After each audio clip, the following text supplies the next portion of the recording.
नमस्कार, आप देख रहे हैं आज की बड़ी खबर। इस वक्त की तमाम अहम खबरों के साथ मैं हूं राहुल शर्मा। पटना में पूर्ण शराबबंदी के खिलाफ बार एसोसिएशन ने पटना हाईकोर्ट में याचिका दायर की थी। आज पटना हाईकोर्ट में इस मामले पर फिर सुनवाई होगी।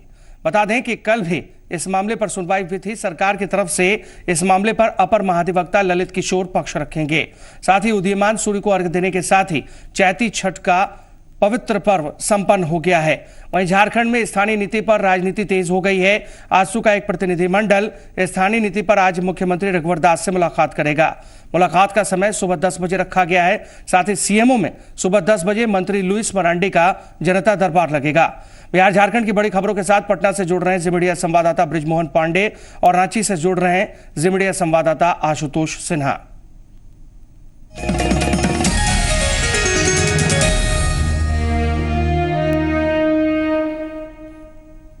शुरुआत बिहार की खबरों से करेंगे। बिहार में पूर्ण शराबबंदी लागू हो गई है। इसके खिलाफ बार एसोसिएशन ने पटना हाईकोर्ट में एक याचिका दायर कर रखी है। आज हाईकोर्ट में पूर्ण शराबबंदी को लेकर फिर सुनवाई होगी। आपको बता दें कि कल भी इस मामले पर सुनवाई हुई थी। इस मामले पर सरकार की तरफ से अपर महाधिवक्ता ललित किशोर अपना पक्ष रखेंगे। आपको बता दें कि बिहार में पूर्ण शराबबंदी लागू हुए कुछ दिन बीत चुके हैं और इसके बाद बार एसोसिएशन ने शराबबंदी के फैसले के खिलाफ पटना हाईकोर्ट में एक याचिका दायर की है। इस मामले पर कल भी सुनवाई हुई थी, आज फिर सुनवाई होनी है। इस मामले पर सरकार की तरफ से आज अपर महाधिवक्ता अपना पक्ष रखने के लिए जा रहे हैं। पूर्ण शराबबंदी के खिलाफ याचिका दायर की गई है बार एसोसिएशन की तरफ से पटना हाईकोर्ट में, जिस पर सुनवाई होनी है आज हाईकोर्ट में। सरकार की ओर से अपर महाधिवक्ता ललित किशोर अपना पक्ष रखने जा रहे हैं। जी मीडिया संवाददाता ब्रिजम पांडे हमारे साथ सीधे जुड़ चुके हैं पटना से। ब्रिजम, शराबबंदी जब लागू हुई तो महिलाओं के चेहरे पर खुशी की झलक साफ तौर पर देखने को मिली। बहुत सारे लोग बेहद खुश हैं कि शराबबंदी लागू हो गई है, लेकिन बार एसोसिएशन ने इसका विरोध किया और इस मामले पर आज पटना हाईकोर्ट में सुनवाई होनी है। देखिए, बार एसोसिएशन का एक तर्क है और इस तर्क को लेकर बार एसोसिएशन ने इसके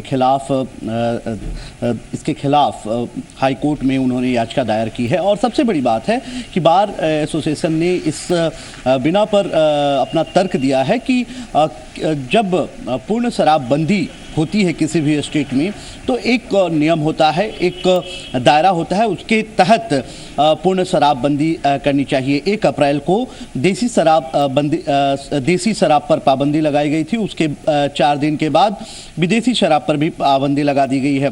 हालांकि इससे आम आवाम काफ़ी खुश हैं, इससे तमाम जो पिछड़े इलाकों के लोग हैं वो काफ़ी खुश हैं, ख़ासतौर पे महिलाएं और बच्चे काफ़ी खुश हैं।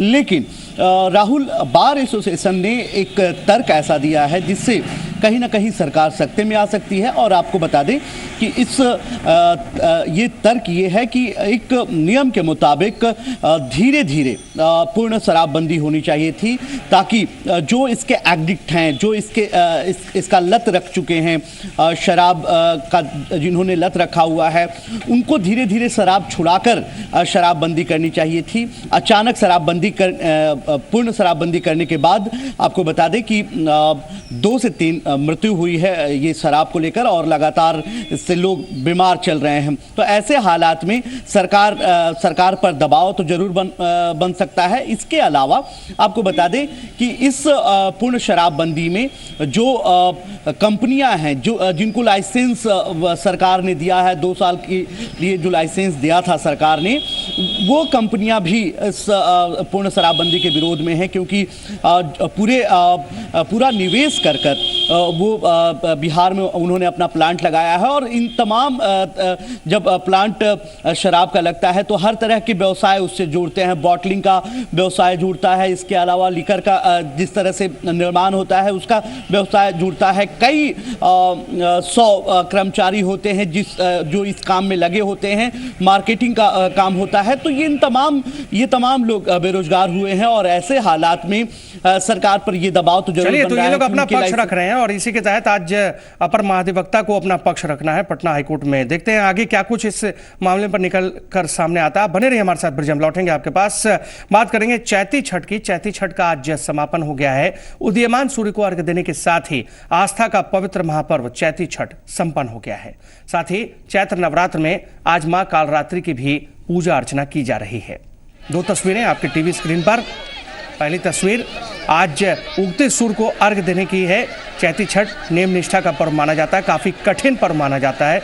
वासंतिक नवरात्र के दौरान षष्ठी तिथि के दिन चैती छठ का समापन होता है। आपको बता दें, जिस तरह से चैती छठ के लिए तैयारियां इस बार की गई थी, लोग पूरी तरह से तैयार थे और आज अहले सुबह ही लोग छठ घाटों पर पहुंच गए थे, गंगा घाटों पर पहुंच गए थे और उदीयमान सूर्य को अर्घ्य दिया था। वहीं आज माता के सप्तम स्वरूप कालरात्रि की पूजा अर्चना देश दुनिया में धूमधाम से की जा रही है।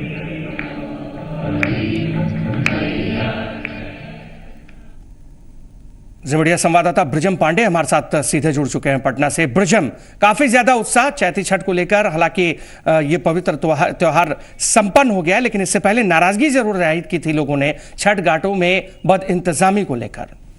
बिल्कुल राहुल, मैं कल खुद छठ के घाट पर गया था और जिस तरह से प्रशासन ने अनदेखी की थी छठ के घाटों की, उससे साफ तौर पे ऐसा नहीं लग रहा था कि ये इस बार का छठ जो है वो पवित्रता और सफाई के साथ मनाया जा रहा है। आपको बता दें कि मैं कल दरभंगा हाउस में था, दरभंगा हाउस काली घाट में था और वहाँ बहुत बेहतर व्यवस्था नहीं थी। इसके अलावा न लाइट की व्यवस्था थी और कई ऐसे व्यवस्थाएं होती हैं छठ में जो काफ़ी पवित्रता और सफाई के साथ ताल्लुक़ रखती हैं। ये जो त्यौहार है वो सफाई के लिए जाना जाता है, तमाम जगहों पे सफाई होती है।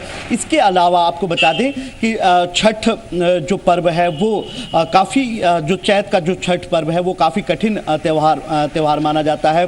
36 घंटों तक लगातार बिना जल लिए व्रत किया जाता है और ऐसे हालात में जब उन्हें कोई सुविधा प्रशासन की तरफ से नहीं मिलती है तो थोड़ा आक्रोश तो होता ही है और ये आक्रोश कल दिखा। इसके अलावा आपको बता दें कि नवरात्र अभी चल रहा है और लगातार लोग नवमी का त्यौहार मना रहे हैं। 9 दिनों तक ये चलता है। प्रथम शैलपुत्री, द्वितीय ब्रह्मचारिणी, तृतीय चंद्रघंटेति, कुष्ठमांडेति, चतुर्थकम पंचम स्कंद मातेति, षष्ठम कात्यायनीति च, सप्तम कालरात्रि महागौरी, चाष्टम नवम सिद्धिदात्री। ये 9 रूप है जिसकी पूजा लगातार चल रही है। और आपको बता दें कि अभी आज सप्तमी है, कल अष्टमी होगा और नवमी के दिन काफ़ी भव्य तरीके से नवमी का त्यौहार मनाया जाता है। पटना जैसे शहर में महावीर मंदिर में वहाँ काफ़ी भक्तों की भीड़ होती है। तमाम सुरक्षा व्यवस्था किया जा रहा है। इस बार शुक्रवार के दिन रामनवमी का त्यौहार पड़ रहा है राहुल। और आपको बता दें कि पटना स्टेशन का जो महावीर मंदिर है वहाँ मस्जिद भी है और वहाँ जुमे का नमाज भी अता किया जाएगा। तो ऐसे हालात में प्रशासन के सामने एक जरूर मुश्किल खड़ी होगी कि जुमे का नमाज कैसे अता किया जाए, कराया जाए तमाम जो मुस्लिम भाई हैं उनके लिए, और कैसे जो नवमी त्यौहार में महावीर मंदिर के लिए लोग जाते हैं उनका कैसे कतारबद्ध करके उन्हें कैसे महावीर मंदिर। लेकिन गंगा जमुनी तहजीब के लिए जाना जाता है, देश पटना जाना जाता है और ऐसे में चाहे दोनों समुदायों की बात की जाए, शांतिपूर्ण तरीके से दोनों त्यौहार संपन्न होंगे, ये बिल्कुल कहा जा सकता है। बहुत बहुत शुक्रिया आपका ब्रिजम हमारे साथ जुड़ने के लिए और तमाम ताजा अपडेट्स के लिए। और अब बात झारखंड की करेंगे तो यहाँ स्थानीय नीति पर सियासत तेज हो गई है। आजसू का एक प्रतिनिधिमंडल स्थानीय नीति को लेकर आज मुख्यमंत्री रघुवर दास से मुलाकात करेगा। आजसू प्रतिनिधिमंडल स्थानीय नीति में संशोधन की मांग को लेकर मुख्यमंत्री रघुवर दास के सामने अपना पक्ष रखेगा। सुबह 10 बजे ये प्रतिनिधिमंडल सीएम से मिलने पहुंचेगा।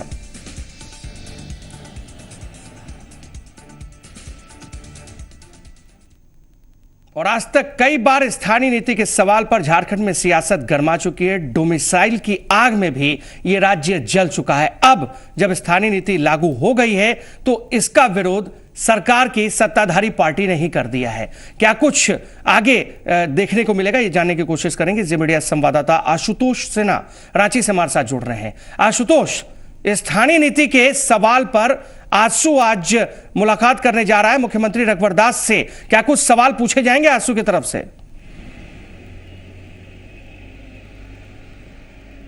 जी राहुल, मैं बता दूं कि जिस दिन स्थानीय नीति घोषणा हुई थी उसके दूसरे दिन ही जो आजसू ने अपना विरोध दर्ज कराया था, एक संवाददाता सम्मेलन करके मीडिया से मुखातिब होते हुए आजसू के जो प्रवक्ता हैं उन्होंने कहा कि आजसू को जो है ये स्थानीय नीति को लेकर कुछ आपत्तियां हैं, उसमें वो कुछ बदलाव चाहता है और इसी बात को लेकर के वो अपना विरोध दर्ज करवाया था। और कल भी जो बैठक हुई थी, लेकिन एक बात और बताऊँ कि कल बैठक से एक दिन पूर्व जो है देर शाम जो है मुख्यमंत्री खुद जाते हैं सुदेश महतो के आवास पे और उनसे बात करते हैं स्थानीय नीति को लेकर। कहीं न कहीं सरकार के लिए भी परेशानी की बात है कि जिस तरह से उनकी सत्ताधारी पार्टी या कहीं सहयोगी पार्टी ही जो है विरोध कर रहा है, इसको लेकर कहीं न कहीं सरकार भी कटघरे में खड़ी होती है कि या तो जो स्थानीय नीति घोषित की गई उससे पहले सारे दलों या जो भी अपने सहयोगी पार्टियाँ थी उनसे राय मशविरा पूरी तरह नहीं किया गया, उनसे सहमति नहीं ली गई। अगर सहमति ली गई होती तो ये नौबत नहीं आती। इसके अलावा मैं बता दूं कि इससे जो है एक दिन पूर्व भी जो है सोमवार को जो है सिमडेगा में करिया मुंडा जो है पार्टी के वरिष्ठ नेता और खूंटी के सांसद है, उन्होंने भी कहीं जो है पार्टी के अंदर से ही जो स्थानीय नीति का विरोध किया और कहा कि ये जो मूलवासियों की भावनाओं के अनुरूप नहीं है। तो कहीं न कहीं करिया मुंडा ने साफ तौर पर कहा है आशुतोष की आदिवासियों की संख्या अगले 10 से 20 सालों में बहुत घट जाएगी अगर इसी स्थानीय नीति को लेकर मौजूदा सरकार चलेगी। यानी एक तरह से उन्होंने सवाल उठा दिया सरकार की स्थानीय नीति पर।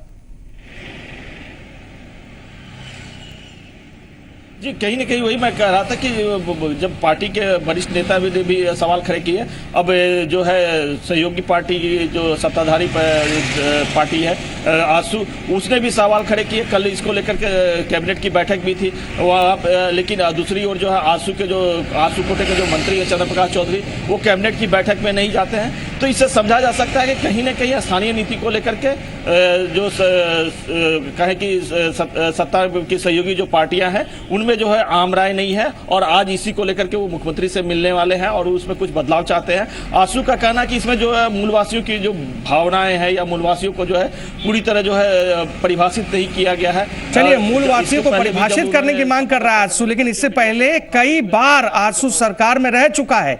रघुवर दास सरकार में आजसू है, लेकिन इससे पहले की पूर्ववर्ती सरकारों में भी आजसू रह चुका है। सवाल ये उठता है उस समय में क्या उसने सवाल उठाए थे जब स्थानीय नीति घोषित करने की मांग उठी थी? जी मैं बताऊंगी राहुल कि स्थानीय नीति एक ऐसा मुद्दा है जिसको कोई भी दल जो है हल्के में नहीं लेना चाहता। कहीं न कहीं यहाँ जो जितनी भी झारखंड नामधारी पार्टियां हैं या भी जो भी और भी जो यहाँ छोटे दल हैं, उनकी जो कहा जाए कि राजनीति का आधार ही है स्थानीय नीति को लेकर के। तो ऐसे में जब स्थानीय नीति को सरकार ने परिभाषित किया तो कहीं न कहीं उनकी भावनाएं या कहें कि उनका जो मुद्दा था वो कहीं न कहीं छिनता हुआ दिखा। और इसमें जो कुछ बातें कही गई थी, चाहे वो नियोजन के संबंध में या फिर अन्य जो है, और आजसू का जो मुख्य विरोध है कि इसमें जो स्थानीय नीति को जो परिभाषित किया है, इसमें जो दो तरह के क्लाउज दिए गए, एक तो मैट्रिक का प्रमाण पत्र और दूसरा जन्म के आधार पर जो है जन्म प्रमाण पत्र। तो उसका कहना है कि अगर कोई जन्म लेता है आज से 14 साल पहले, अगर किसी ने झारखंड में जन्म लिया और 16 साल में जब वो मैट्रिक की परीक्षा देता है तो वो स्वतः ही जो झारखंडी हो गया। तो ऐसे में जो 30 साल का जो क्लाउज जो डाला गया है कि 30 साल पूर्व जो आए थे 85 या 86, बिल्कुल, यानी कि अभी कई तरह की चीज बरकरार है। सरकार की तरफ से अपना पक्ष रखा गया है, अब सरकार की सहयोगी पार्टियां भी सवाल उठा रही हैं। आशुतोष, देखना होगा कि क्या कुछ नतीजा निकलकर सामने आता है। लेकिन महत्वपूर्ण सवाल आपसे यह भी कि कल्याण मंत्री लुईस मरांडी आज सीएमओ में जनता दरबार लगा रही है 10 बजे सुबह। क्या कुछ इस जनता दरबार का लबोलुआब रहेगा? जी राहुल, ये सामान्य तौर पे ये जो हर बुधवार को जो है जनता दरबार लगता है। बीच में बजट सत्र के दौरान करीब 1.5 महीने तक ये जनता दरबार आयोजित नहीं हुआ था। इसके बाद जनता दरबार फिर से शुरू हुआ है और आज कहीं बजट सत्र के बाद आज दूसरा जनता दरबार है जिसमें कल्याण मंत्री लुईस मरांडी रहेंगी। और इस माफ करेंगे, ये जो जनता दरबार है इसमें जो है जनता जो है दूर दूर से पूरे प्रदेश की जनता जो है अपनी समस्याएं लेके आते हैं और समस्याओं को जो है तत्काल निदान चाहती है। हालांकि जो समस्याएं होती है उनके नेचर के आधार पर या प्रकृति के आधार पर जो तत्काल निदान के होते हैं, जिसमें तत्काल अधिकारियों को या कर्मचारियों को जो डायरेक्शन देने की बात होती है तो वो जो है तत्काल मंत्री के द्वारा दिया जाता है, संबंधित अधिकारी से भी बात की जाती है। लेकिन ज्यादातर जो मामले अब तक जो देखे गए हैं जनता दरबार में वो ज्यादातर जमीन विवाद से संबंधित है। तो तो ऐसे मामलों का निपटारा जो है जनता दरबार में नहीं हो सकता। इसके लिए कोर्ट का कि जो भी संबंधित जो व्यक्ति जो जमीन से विवाद से संबंधित जो मामले लेके आते हैं, तो एक तरह चलिए जमीन विवाद से जुड़ा मामला उठ सकता है और भी बहुत सारे मुद्दे हैं जिन पर आज 10 बजे लुइस मरांडी के जनता दरबार में कुछ नई बातें सामने आ सकती है। बहुत बहुत शुक्रिया आपका आशुतोष हमारे साथ जुड़ने के लिए और तमाम ताजा अपडेट देने के लिए।